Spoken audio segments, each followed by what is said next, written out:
নহয়, উজনিৰ যি নৰসংহাৰী বান তাত আচলতে অসমৰ প্ৰত্যেকজন মানুহে আচলতে তাক লৈ চিন্তিত, যাৰ বাবে হয়তো উজনিত আজিৰ দিনটোত মানে সেই বানপীড়িত অঞ্চলসমূহত বিৰদি বাট নোপোৱা এটা অৱস্থা হৈছে।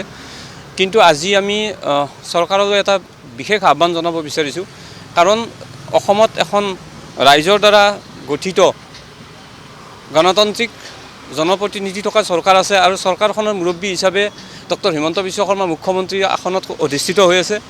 গতিকে মুখ্যমন্ত্ৰীগৰাকীয়ে আজিৰ দিনটোত কিছু ব্যৱস্থা গ্ৰহণ কৰিবই লাগিব, কাৰণ তেওঁৰ সেয়া নৈতিক তথা সাংবিধানিক দায়িত্ব। এতিয়া কথাটো হ'ল কি ধৰণে কৰিব। প্ৰথম কথা হৈছে যে আমাৰ মানুহবিলাকে ব্যক্তিগতভাৱে যি ধৰণে সহায় কৰিছে সেয়া সঁচাই প্ৰশংসনীয়, কৰক। কিন্তু তাতকৈ ডাঙৰ কথা হৈছে যে কোনোবাই যদি ব্যক্তিগতভাৱে সহায় কৰিব পৰা নাইও বা কোনোবাই যদি পোৱা নাইও ব্যক্তিগত সহায়, কিন্তু চৰকাৰখনে সেয়া দায়িত্ব মূৰ পাতি ল'ব লাগিব।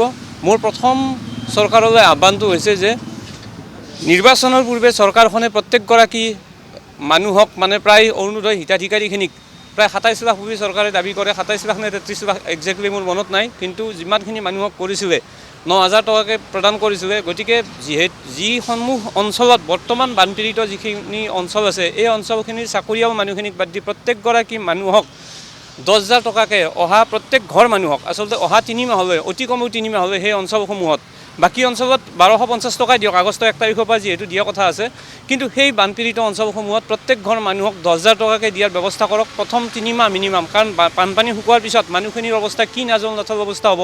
কাইলৈ হয়তো আৰ্থিক সাহায্য দিয়া বা যি সাহায্য বিতৰণ কৰিছে সেয়াও শেষ হৈ যাব, কিন্তু তাৰপিছতহে মানুহখিনিৰ আচল জীৱন যাত্ৰা আৰম্ভ হ'ব। গতিকে চৰকাৰখনে নোৱাৰাৰ কোনো কথা নাই।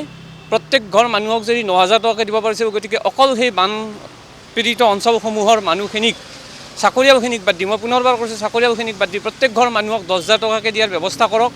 আৰু যি স্বাস্থ্য সেৱাৰ কথাটো আছে, সেই এৰিয়াৰ মানুহসমূহ ডিচিৰ দ্বাৰা এখন চাৰ্টিফিকেট দৰকাৰ হ'লে প্ৰশাসনৰ দ্বাৰা এখন চাৰ্টিফিকেট ইছ্যু কৰক। আৰু সেই মানুহবিলাকে অহা ৬ মাহলৈ অন্ততঃ তেখেতসকলৰ মেডিকেলৰ যি ট্ৰিটমেণ্ট আছে, ট্ৰিটমেণ্টৰ নামত মাত্ৰ অকল ডক্টৰ ফিজটো হ'লেই নহ'ব, তেওঁলোকৰ যি মানে আপোনাৰ এই ইনভেষ্টিগেশ্যনৰ খৰচ আছে, অসমৰ যিকোনো চিকিৎসালয়ত দেখালে যে ইনভেষ্টিগেশ্যন খৰচটো ফ্ৰী হয়, সেই ক্ষেত্ৰত চৰকাৰে এক অধিসূচনা প্ৰকাশ কৰি তাৰ ব্যৱস্থা গ্ৰহণ কৰক।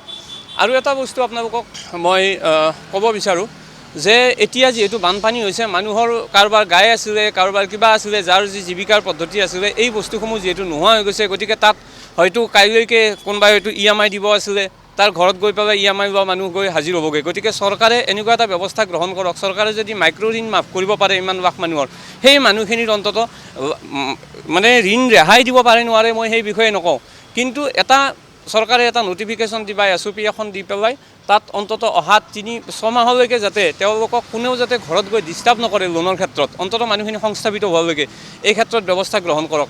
আৰু শেষত মই যিহেতু প্ৰতিবন্ধী ব্যক্তিখিনিক প্ৰতিনিধিত্ব কৰোঁ, গতিকে আমাৰ চৰকাৰ তথা ৰাইজলৈ এটাই আহ্বান যে আমাৰ প্ৰতিবন্ধী ব্যক্তিসকল যিহেতু শাৰীৰিকভাৱে দুৰ্বল, গতিকে তেখেতসকলক বিশেষ চকুৰে চোৱাৰ ব্যৱস্থা কৰক। তেখেতসকলৰ প্ৰতি চৰকাৰ আৰু ৰাইজেও আৰ্থিকভাৱেও কিছু সহায় সহযোগ কৰি আমাকো অন্যৰ দৰে জীয়াই থকাৰ কাৰণে, আমাৰ প্ৰতিবন্ধী ভাই ভনীসকলক যাতে জীয়াই থকাৰ কাৰণে প্ৰেৰণা যোগাব পাৰে, সেয়াই মোৰ চৰকাৰ তথা ৰাইজলৈ আহ্বান। যিকোনো খবৰৰ বাবে যোগাযোগ কৰক আমাৰ এই নম্বৰত 9181 307 221।